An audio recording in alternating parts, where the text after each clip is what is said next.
¿Cómo estás? Walter Dotti es mi nombre, profesor de filosofía y filósofo multimedia. ¿El Wow. tuyo? ¿Cómo le va? Martín es mi nombre y algún día voy a ser profesor de filosofía multimedia. Bien, muy Bien, bien. Seguir mis pasos. excelente. Ahora te hago una pregunta, ya que estás en esto. ¿En qué extraño, remoto quizás, y particular momento se te ocurrió ser profesor de filosofía, dedicarte a la filosofía, estudiar filosofía? Bueno, en verdad nunca supe qué estaba pasando en ningún lugar y siempre me estaba preguntando, o sea, qué hacemos acá en la Tierra, qué somos. Por ejemplo, iba a la clase de matemática y siempre preguntaba, o sea, no entendía por qué, de dónde venía y quería ir para atrás y como el profesor decía, bueno, dale, déjate de joder, o sea, presta atención No y te nos conformabas corremos. con la primera respuesta, digamos. No, porque realmente quería entender, o sea, algo de qué estaba pasando y después cuando, o sea, vas creciendo y seguís molestando a la gente, pareces un nene de 3 años preguntando todo por qué, después te das cuenta que hay otro grupo de personas ¿Qué se que tienen, dedica a eso? que tienen los mismos problemas mentales y que además los desarrollaron de una manera mucho más clara. Y esa claridad a mí es la que me sedujo. De repente encontrarme con personas que ordenaban lo que quizás me había preguntado y le daban toda una estructura y teorías que después podían caerse o podían ser atacadas por otros filósofos. Viste que hay mucho hate en esto de la filosofía.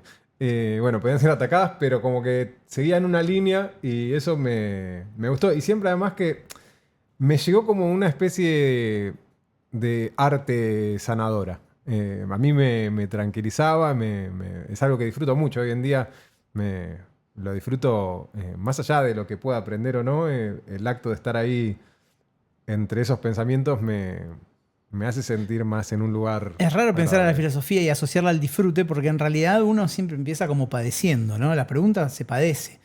A mí me llevó la filosofía una pregunta, una en particular, una que me desvelaba, una que no me dejaba hacer nada, que era, ¿para qué todo?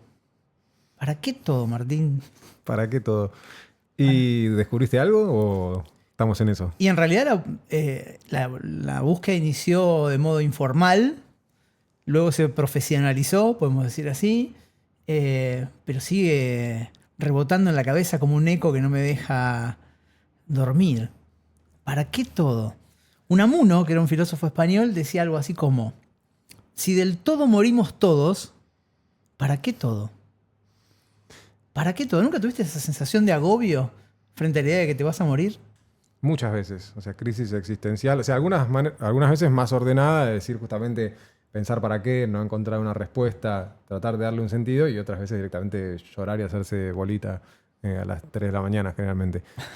Pero yo creo que en el para qué que nos preguntamos tiene mucho que ver con esto de que somos resultadistas, ¿no? O sea, de que queremos obtener algo de lo que está sucediendo y que hay una manera de hacer las cosas para obtener otras, porque así funciona supuestamente todo en la manera que, Una relación de medio a fin. claro, onda la ética teleológica aristotélica en el sentido de que todo tiende hacia un bien y que hay una manera de perfeccionar, o sea, de perfeccionarse para llegar a ser algo que supuestamente debemos ser. Y en realidad, quizás simplemente se es. Y lo que quizás no entiendo tanto del para qué todo es el para qué de la conciencia, porque si simplemente brotamos y estamos, no sé, de un pedo cósmico que sale un gas y de repente estamos acá haciendo este podcast, la conciencia me perturba más que la existencia porque le veo menos sentido todavía. Pero bueno, esa búsqueda. O sea, Sí, nacer, existir y ser consciente ser además. consciente de eso es raro porque justamente ser consciente de eso te hace querer buscar una razón. Y también creo que confiamos mucho en la razón como... La tenemos muy arriba, como que confiamos en que el método de razonar que tenemos, que si no es lógico, no es posible. En realidad creo que hay cosas que pueden ser ilógicas y que la Bueno, vida es una de ellas. pero justamente es la razón, que la tenemos, no podemos evitarlo, la que nos lleva a preguntarnos por un sentido. Y no por una finalidad que se adecúa a los medios que estamos utilizando para llegar a ella, sino una finalidad total, última. La pregunta del sentido de la vida, que en definitiva eso es lo que me llevó a hacer filosofía, es esto, preguntarnos por el para qué final, el para qué último. uno se puede poner pequeñas metas y tratar de conseguirlas, pero siempre reaparece como un zumbido persistente que no te deja moverte. Esta pregunta que se vuelve a repetir. Una vez que cumplís tu objetivo, podés volver a preguntar, ¿para qué? ¿Y para qué? ¿Y para qué? Y cuando te das cuenta de eso, curiosamente, o por lo menos es lo que me pasó a mí, lo que surge es la inmovilidad. Si no tenés la respuesta al para qué total, ¿para qué hacer?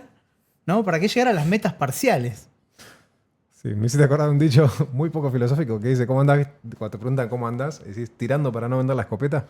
Es como, para no vender la escopeta, o sea, como para no morirme hoy. O sea... Bueno, eso es una respuesta que te suele dar todo el mundo, ¿no? Cuando uno le pregunta a un psicólogo, vas con este Sheita, el psicólogo, y le dices, mirá, estoy mal porque en realidad... Él siempre piensa que se trata de algo, digamos, de que vos sos un paciente normal, Sí. no te dedicas a la filosofía, psicólogo. claro. Y que en realidad lo que te está pasando es que tenés alguna cuita relacionada con lo que te está sucediendo en ese momento. Me acuerdo de un psicólogo que cuando yo tenía unos 17 años y le fue a plantear esto, me decía, bueno, cuando uno no le gusta la vida que tiene, en realidad no le gusta esta vida que está teniendo. Tenemos que indagar acerca de cuál es la vida que uno quiere. Quizás, me decía, cuando tengas novia, las cosas cambien. Tenías que ponerla nada más, eso te pasaba. Exactamente, Claro. esa era un poco la historia. Cuando se dio esa circunstancia maravillosa y de la que todavía no puedo dar crédito, dije, no era esto. Se Pero en el trataba de momento otra capaz cosa. que no estabas pensando en el sentido. No, Pasa que no claro. puede estar todo el tiempo. Claro, pero luego, sí, aparecía otra vez la pregunta por el sentido y yo decía, no, entonces a mí lo que me preocupaba no era cambiar mi vida en ese momento, Claro. sino que me preocupaba la vida como una totalidad. Después me dijo, bueno, no, pero luego cuando estabilices una relación y establecer una Pasa que relación te y querés seguir quise cobrando el seguir psicólogo. adelante, claramente. Y tampoco, no se trataba de eso. Y después me dijo, bueno, cuando tengas hijos vas a encontrar la realización. Y tuve 2 hijos. Malísimo tu Son psicólogo, grandes ahora, no, son buenísimos, pero a pesar de eso, tampoco satisfacía a la respuesta a esa pregunta. Entonces, siempre me apareció esta cuestión de el para qué. ¿Para qué todo? Y como decía antes, cuando esto te conmueve, esta pregunta te conmueve, aparece la parálisis. Porque decís, bueno, no tiene sentido hacer absolutamente nada. La gente te dice, bueno, pero vos tenés que tratar de hacerlo para ser feliz. Vos tenés que tratar de hacerlo para sentir que has llevado tus objetivos a término. Y en realidad, la cuestión de la felicidad está vinculada al sentido de la vida, pero no es lo mismo. Pero Walter, Son 2 cosas diferentes. una pregunta. ¿Por qué te desespera tanto que no sea para nada esto? O sea, a mí me desespera más quizás dejar de existir porque me perturba, pero que no haya un sentido, un poco me la suda. O sea, me gustaría quizás que no haya sufrimiento y que el mundo funcione mejor, pero que el hombre y particularmente nosotros tengamos una razón de ser. ¿Por qué no simplemente vivir? Porque la razón te convoca a preguntar otra vez, ¿no? Aunque a su vez, a través de la razón, yo pueda decir, no, bueno, estás en lo cierto, tenés razón. Es como vos decís. Sin embargo, la pregunta vuelve a aparecer. Porque necesitamos darle un sentido a todas las cosas. Por eso necesitamos fines últimos. En el medioevo, eso no pasaba. Porque la respuesta al para qué final ya estaba dada. ¿Cuál era la respuesta? Dios. Dios era dador de sentido. Es decir, todo lo que hacemos tiene que ver con los planes de Dios. Entonces no hay mucho que preguntar. El sentido ya está dado, ya está ahí. Pero ahora, a partir de... Somos posmodernos o modernos. Libres. Somos libres y eso es una tortura. Somos libres y eso es una tortura, pero antes de darnos cuenta de eso, nos dimos cuenta de que podíamos...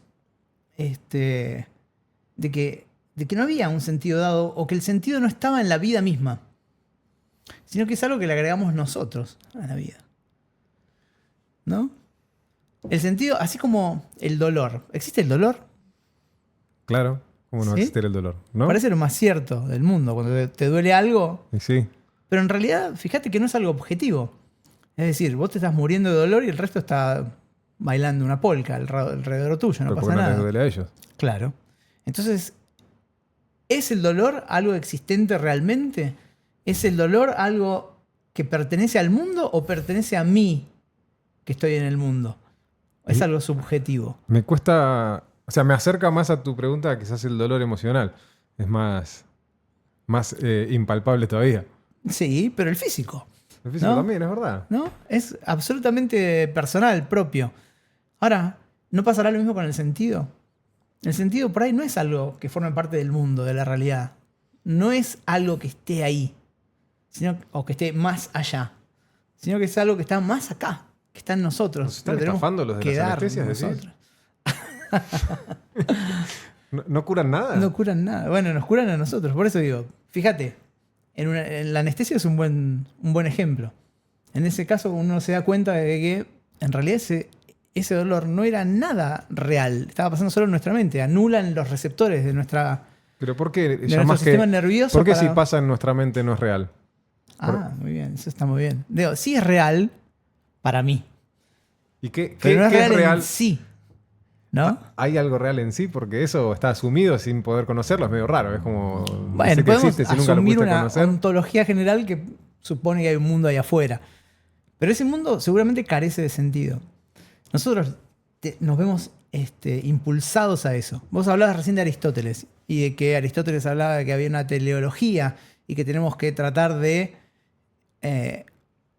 cumplir nuestro rol asignado en la naturaleza. ¿No? Nuestro Ergon. Ese sería nuestro objetivo último y final. Ese sería el sentido de la vida. Entonces el sentido para Aristóteles ya estaría dado. ¿Por qué? Por nuestra naturaleza. Sí, pero igual viste que también supuestamente es la felicidad y ahí vuelve, porque dice lo que la felicidad sea para cada uno, ahí se termina el acuerdo y vuelves a lo mismo. Bien, vuelve a ser personal. Claro. Bueno, de eso no nos dimos cuenta, sino hasta la modernidad. En la modernidad empezamos a advertir que lo que parecía ser algo exterior, ya sea algo propio de la realidad natural que nosotros teníamos, a lo que nosotros teníamos que acceder, para la versión de los griegos, o ya fuera algo estipulado por un ser superior, como creían los medievales, empezó a entenderse como algo propio de nosotros mismos. De hecho, como te decía antes, la pregunta por el sentido de la vida no apareció sino hasta fines del siglo XVIII, principios del siglo XIX. Qué bien se vivía antes, viejo. Sí, la gente no tenía que preguntarse, ya estaba resuelto. Pero para nosotros, seres modernos o posmodernos, la cuestión es agobiante. Tenemos que tratar de darle una respuesta a eso. Y asumir que ¿Qué? no tiene sentido no te gusta a vos. Pero claro que sí. Pero yo me di cuenta de que podía no tener sentido solo cuando leía a un autor, que fue el primero que reveló esto que nadie quería contestarse. Porque, por ejemplo, Kant, ¿no? Kant es un filósofo de la modernidad, vos lo conocés, creo que sos buen amigo de... Pietista, sí, el amigo de- Kant también me convence mucho. Su división del mundo, justamente como hablabas de la cosa en sí, el número y el fenómeno, me parece que aclara mucho. Después hay que ver si compras o no justamente cómo divide la mente y demás, porque es como, viste, que le hizo una autopsia hasta al alma. Sí.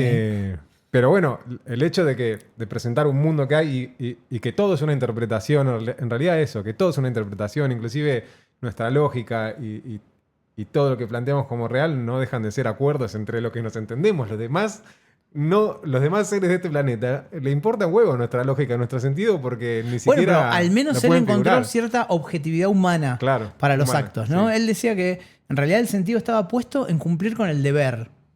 No pensaba que era la felicidad nuestro fin último, sino cumplir con el deber, ¿no? Entonces te quería buscar una respuesta a esta cuestión. No asumía, como asumió otro autor, que fue el que me despertó a mí, de cierta manera, que en realidad podía, como decías vos, no haber ningún sentido. Y ese autor fue Arthur, el pesimista, Schopenhauer. Schopenhauer fue el primero que hizo un diagnóstico crudo de cómo funcionaba la realidad.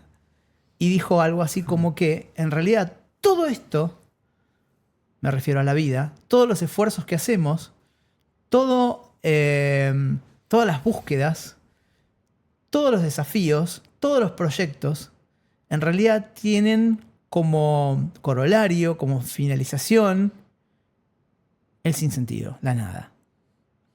Todo lo que hacemos no sirve absolutamente para nada. Sin embargo, era un tryhard el de la vida, porque él se resmeraba en su filosofía y quería triunfar y quería ganarle a Hegel en las clases. O sea, tenía muchos objetivos para ser un tipo que decía lo del péndulo entre la desesperación y el aburrimiento. Era raro, pero bueno, es como el doctor que fuma, creo que todos somos un poco así. Él mismo decía, cuando lo acusaban de que no respondía a su propia filosofía, incluso hasta ni siquiera a su propia moral, que una cosa era lo que uno escribía, otra cosa era lo que uno hacía. Tal cual. Pero en su descripción cruda y objetiva del mundo nos dijo esto: el mundo no tiene sentido, todo lo que hacemos es para nada. Fue un nihilista, pero nihilismo es esta posición filosófica que considera que todo es absurdo, que no hay ningún para qué, no hay ningún sentido Es la más fácil de comprar un preestablecido. poco, ¿o no? ¿O soy yo? Yo creo que es muy difícil de comprar decís? eso. La gente no quiere comprar eso. Pero, a ver, esa es una palabra clave. O sea, no quiere, pero es como, yo qué sé, está un poco a la vista del sinsentido de la vida, ¿o no? Puede ser, pero la gente está muy dispuesta al autoengaño en cualquier caso. Recuerdo, tuve librería durante mucho tiempo y venía un señor que se llamaba de la Plaza a comprar libros a la librería. Y el tipo era muy creyente. Entonces yo le decía, bueno, pero ¿cómo puede creer en algo de lo que no tiene pruebas? Y me decía, bueno, pero si Dios no existiera, Claro. ¿para qué todo? Bienvenido. Si Dios no existiera, ¿para qué todo? Se estaba autoengañando. ¿Por qué no Claramente. dejaba hacer feliz al hombre? ¿Envidioso? No le importaba mi opinión. Después le daba la razón para que me siguiera comprando libros. Era de buen comprar. Pero la gente no compra fácilmente esta idea de que en realidad no hay sentidos establecidos y que las cosas no sirven para nada. Hay algo que quizás le dé sentido, por lo menos en lo personal. Yo creo que si estuviéramos solos, quizás te diría que no hay ningún sentido, pero en la relación con el otro, hay ahí como algo. No sé, no da lo mismo para mí la manera de relacionarnos con los demás. Es como que te da esa chance de poder mejorar o intentar ser diferente, porque vos podés, o sea, tomar diferentes acciones en tu día y el curso que tengas no va a dar lo mismo en el impacto que tengas en los que te rodean.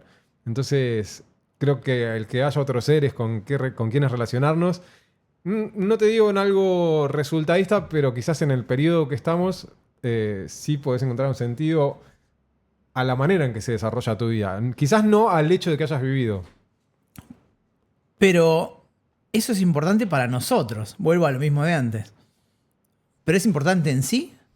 ¿Qué pasa si vos fueras malo con el resto de los que están alrededor?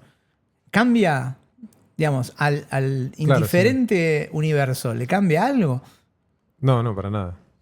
¿No? En realidad, entonces ahí estamos entrando en esta idea de nietzscheana.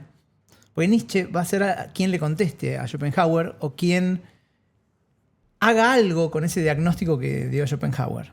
Schopenhauer diagnosticó: el mundo no tiene sentido ninguno.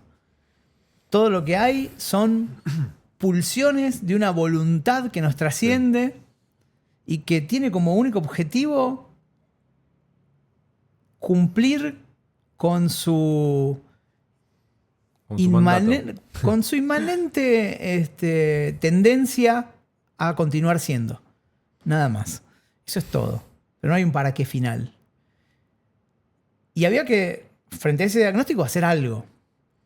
Schopenhauer trató de hacer algo. Dijo, bueno, si esto es la vida, si la vida es esa voluntad que tiende hacia nada, que solamente se autorreproduce y no tiene ninguna finalidad última, bueno, alejémonos de la voluntad. Retirémonos. El budismo. Bien, trajo el budismo a Occidente, ¿no? Occidentalizó las respuestas de los hindúes y del budismo. Pero Nietzsche dio otra respuesta partiendo del mismo diagnóstico. Dijo algo así: nada tiene sentido. Absolutamente nada tiene sentido.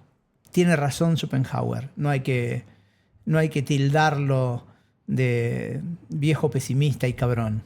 Tiene razón Schopenhauer. Pero ya que estamos acá, ya que estamos en el baile, Sí. bailemos. ¿Bien? Y entonces, démosle nosotros, asumamos que somos nosotros quienes tenemos que darle un sentido a esta cosa que no tiene ningún sentido inmanente. ¿Y cómo hacemos? Y para hacerlo, lo que tenemos que hacer es fingir sentidos. Hacer de cuenta que, en realidad, el hecho de que nosotros nos comportemos con los otros de una cierta manera y no de otra, tiene relevancia para el universo. ¿Sabes qué? O sea, es como aguantar dentro de lo que hay. O sea, un poco, ¿no? Como esto es lo que hay y más o menos finjamos demencia y sigamos. Bien, finjamos demencia, pero sabiendo que lo estamos haciendo. Démosle sentidos provisorios a la realidad. Un superhombre, dice Nietzsche, es aquel que es capaz de asumir que el universo no tiene un sentido, no tiene una finalidad última, y aún así se puede crear para sí mismo un sentido. A sabiendas de que es un sentido provisorio. A sabiendas de que mañana puede dejarlo. No va a quedar atrapado a él. ¿Bien? ¿Cómo vive un nietzscheano frente a esto? ¿Y cómo vive un nietzscheano? Tratando de alimentar lo que Nietzsche llama la voluntad de poder. Es decir, tenemos que tender a hacer cosas que alimenten nuestra capacidad de estar. ¿Y un nietzscheano no puede elegirse ser kantiano dentro de eso? O sea, ves que no hay sentido, pero te lo puedes crear kantianamente. O sea, poniéndote reglas a vos mismo que seguir como un deber que te lleva a Podrías, vivir bien. pero provisionalmente. Provisionalmente. Siempre que eso alimente tu pulsión vital. Si en cambio va en contra de esa pulsión vital, entonces A ver, no es conveniente ese sentido. Describime tu día como si fueras kantiano versus como si fueras nietzscheano. ¿Podés hacerlo? Para describir un día como si fuera kantiano, tengo que describir un día mío. A ver, contame un día normal tuyo, o sea, siendo kantiano Para que un- sos kantiano. Para un kantiano, no sé si podemos llevarlo tan chiquito como a un día, pero Eh, una vida mirá, kantiana. Mira, yo a veces cuando estoy pensando en el tema de la felicidad y qué hacer de la vida, yo me digo a mí mismo, esta frase muy falopera de un día a la vez, pero que tiene mucho sentido porque es, o sea, no es que quiero hacer de mi vida, es que quiero hacer de mi día. O sea, si hoy lográs un día decentemente feliz, o sea, ya está, porque además capaz que no hay más que eso, o sea, capaz que no hay más que un día. Puede ser. Bueno, si pensaras la vida kantianamente, no. En realidad tendrías que plantearte objetivos a largo plazo y tendrías que pensar que tu felicidad queda de lado. Para Kant, la felicidad queda de lado. El sentido está dado por tratar de imprimirle a la realidad un sentido que gira alrededor del deber. Yo debo hacer ciertas cosas. Yo debo obedecer a la razón en sus indicaciones respecto a lo que debería hacer. El mundo es de cierta manera, pero debería ser de otra. Nosotros tenemos que tender a concretar el mundo como debería ser. ¿Y quién nos indica cómo debería ser? La razón. Pero es la razón de uno mismo. No deja de ser similar, ¿o no? Porque, o sea, es la... A ver, creo que estás asumiendo unas reglas propias en los dos casos. No, porque para Kant la razón es una capacidad que compartimos todos los seres racionales, justamente, Pero vos no tenés que obrar de acuerdo al mundo que querés construir en Kant. al mundo que la razón te indica que es aquel que debe ser Pero de construido. acuerdo a algo que vos querés. Hay una inclinación también. O sea, no es por inclinación, pero lo terminás armando en realidad un mundo que quisieras que funcione de esa manera. Claro, hay una inclinación, pero a responder a la razón. Claro. Siempre a la razón. Ahora, la vida para un nietzscheano sería completamente diferente. El nietzscheano lo que va a querer hacer es consumar toda la vida que siente que tiene dentro por vivir. Me desespera ese concepto. Contámelo para para refrescarlo, el eterno retorno, porque es desesperante, es angustiante. O sea, es un hijo de puta.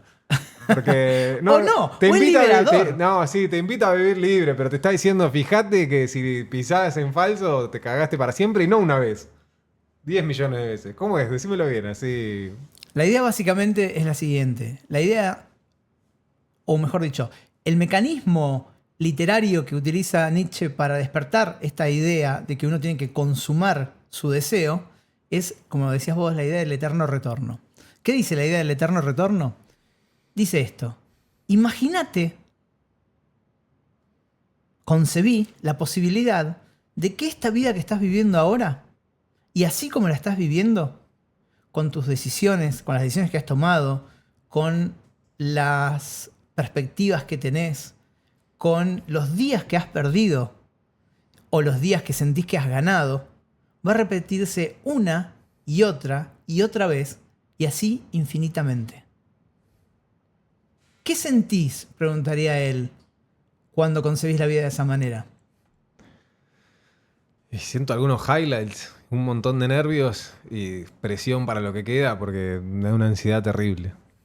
Bien, ¿y crees que lo que hiciste podrías soportar que se repita una y otra vez? ¿Sabes que muchas veces me pregunto si es peor morir o vivir eternamente? Es igual de duro. Pero acá no se trata de vivir eternamente, sino de repetir eternamente. Claro, es durísima. Repetir eternamente es durísima. Si vos pensás que... Pero esta es mi primer vida, supuestamente. Pongamos por caso. Porque todavía tengo la libertad de... Es un recurso argumentativo. Bien, no lo pienses de modo literal. Pero si vos pensás que volver a vivir la vida que estás viviendo sería un padecimiento... Depende a partir de cuándo. Horroroso. Bueno, bien.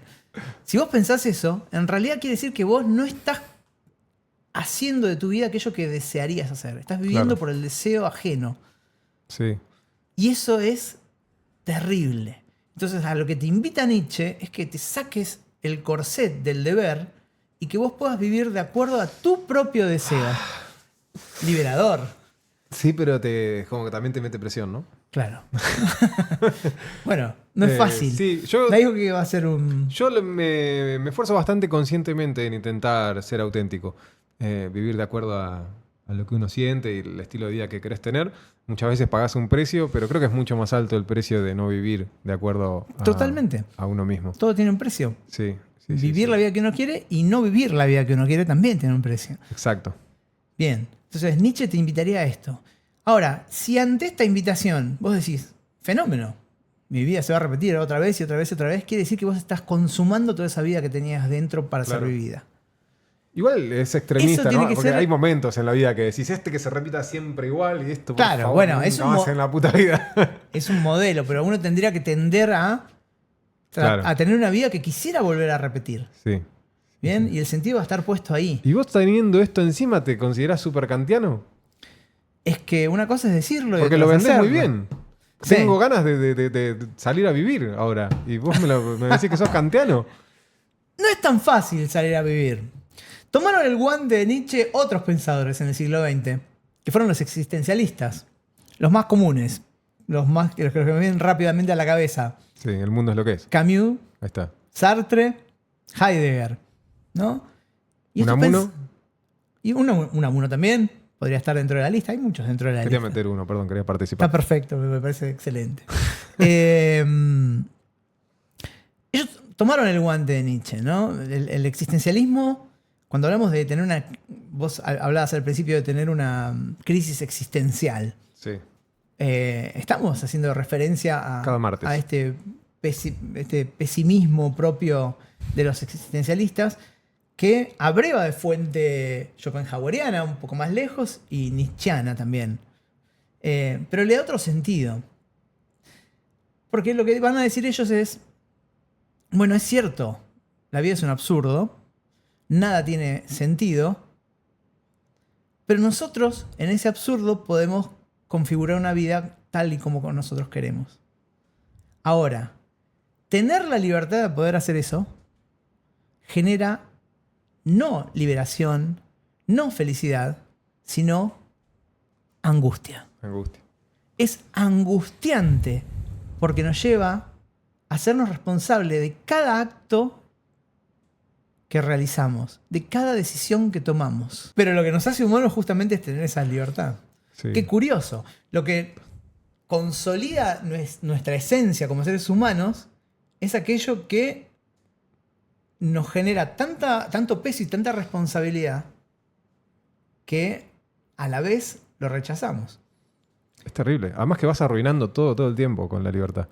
O sea, cada decisión que tomás le estás cagando la vida a alguien. Es una cosa espantosa. ¿Cómo es eso? A ver. Y yo qué sé, o sea, desde que decidís qué te pones para vestirte, que lo cosió un nene de 4 años en una fábrica abandonada, de que te comes una hamburguesa que sometieron a la vaca desde que nació al encierro, al confinamiento, y bueno, y todo lo que decidís. También cuando tomás un puesto de trabajo que se lo cagaste a otro. Todo lo que tocas y es un beneficio para vos suele ser un perjuicio y a veces mucho mayor para otro. O sea, ni siquiera es una balanza en el cual, ¿cómo se dice? Juego de suma cero es cuando, tipo, te saco uno y tengo uno. No, a veces te saco uno y a veces te saco 1.000.000 para tener medio yo. Y encima quizás podía no tomarlo y seguir viviendo. Es terrible. Sí, y no es el único problema de tomar decisiones. También, por ejemplo, está la cuestión de que cuando uno toma una decisión, adopta un camino y pierde el otro. Tal cual. Olvídate. ¿Te ha pasado? Me ha pasado, pero eso es una tortura. O sea, yo le digo a mi terapeuta que me cobra barato, la verdad. No, que sí, siempre es difícil, me es muy difícil contentarme con la toma de una decisión, muchas veces frente al deber y a la inclinación. Es como que cuando cumplo con lo que creo que tengo que hacer, bueno, lo hago y me siento culpable quizás por no seguir las inclinaciones y el hecho de que, bueno, nietzscheano que vivimos una sola vida y se repite y De cada satisfacer tu propio deseo. Claro, de satisfacer tu propio deseo y hay veces que, bueno, por satisfacer el deseo propio y no cumplir con el deber también te sentís miserable. Entonces, quizás cuando no tenés que elegir y simplemente haces tu deber, bueno, haces lo que tenés que hacer y no tenías otra opción, ¿no? Es más fácil. Porque tenés el sentido Claro. ya preestablecido y dado. Sí, sí, sí. Hay una novela de Douglas Adams, muy famosa, que se llama La guía del autoestopista galáctico. ¿Escuchaste hablar de esa? Jamás, creo que Esa nunca novela. escuché ninguna de esas palabras, ni siquiera por separado, ni poco, creo que no puedo armar otra palabra con las letras de esas palabras. No escuché nunca nada parecido. Bueno, en esa novela se cuenta la historia de unos hombres que crean una supercomputadora que se llama Deep Thought, o sea, pensamiento profundo. Y la cargan con un montón de datos, es la computadora más compleja del mundo, y le hacen una pregunta. Y la pregunta es, ¿cuál es el sentido de la vida?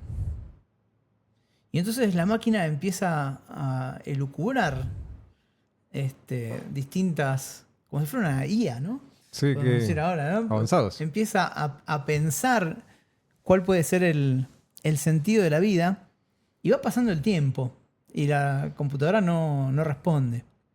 Y pasan muchos años, muchos años. Pasan 7,5 millones de años. Y un día la computadora da señales de que tiene algo para decir. Todo el mundo está expectante. Crearon la computadora para eso. Y va a dar una respuesta al sentido de la vida. ¿Qué momento? ¿Qué momento? Todos esperan que la computadora se expida. La computadora en ese momento la concebían como esos viejos computadores gigantescos que largaban tarjetas agujereadas. Da una respuesta y la respuesta es 42. Y la respuesta es 42. Nadie entiende absolutamente nada. Y en realidad, ¿qué otra respuesta podría haber dado la computadora a una pregunta tan imprecisa como cuál es el sentido de la vida? Es muy buena. ¿No? Cualquier respuesta que hubiera dado la computadora, nosotros podríamos volver a haber vuelto a preguntar Me encanta. ¿y 42. para qué? ¿Y para qué? Por supuesto, los hombres quedan disconformes. Valió la pena esperar. Me imagino que esa noche jugaron todos al 42. Sí, no. Lo que hacen es quedan insatisfechos y deciden crear una computadora aún más potente. Yo para mí terminaba ahí la película, ¿no? Sí, sería fantástico. Era buenísima, era... ya Sí, está. pero no entendían. Claro. ¿No? 42 qué? 42 qué cosa. Eh, Cuando uno va leyendo el libro, se va enterando después de que ese dispositivo no era otra cosa que la Tierra. Me perdiste. ¿Cómo es? Crean una nueva computadora. ¿Qué dispositivo era la Tierra? ¿La computadora? Claro. Crean un nuevo dispositivo y ¿ese el era la dispositivo Tierra? era la Tierra. Uy, Y en la Tierra se desarrolla la vida y aparece el hombre y el hombre o sea que empieza lo a otro era pensar. otra generación extraterrestre, digamos. Claro, previa. Qué locura. Eh, Es como si la IA se diera cuenta un día que la creó Que, bueno, otra raza. exactamente. Algo así. Y quienes vamos a dar la respuesta tenemos que ser nosotros. Pero resulta que la Tierra nunca llega a formularse la pregunta correcta y 5 minutos antes de que concluya su programa diseñado para durar 10 millones de años, la hacen explotar para construir en su lugar una autopista espacial. Está buenísimo, claro. Eh, Fallamos miserablemente. Fallamos miserablemente. No tenemos una respuesta para eso. Así que yo lo único que tengo para hacer es seguir preguntándome para qué frente a cada cosa que haga y hacer lo que hacía cuando era chico. Que era molestar a todos mis amigos con esta pregunta incómoda y arruinar todos los proyectos. Yo, por ejemplo, jugaba al fútbol, jugaba de 7. Entonces recibía la pelota por derecha, apuntaba hacia el arco y cuando estaba frente al arco, y esto lo juro por mi madre, me preguntaba, ¿y para qué? Y Como Oliver aún- de los supercampeones, estaba ahí 10 minutos. más o menos, y aún sabiendo que esto iba a derivar en tiadas generalizadas, tiraba la pelota afuera. Ah, muy bueno. Bueno, tendré que seguir tirando la pelota afuera, no tengo otra solución. No sé cómo. Como yo iba hablando, no sé si quedó ordenada, si no. No, si- yo te... Para no tiene que quedar ordenada. No, ¿para qué? ¿Para qué? Me gustó y me hizo pensar, de verdad. Estuvo bueno. Estuvo bueno. Joya. Bueno, arrancamos, qué sé yo.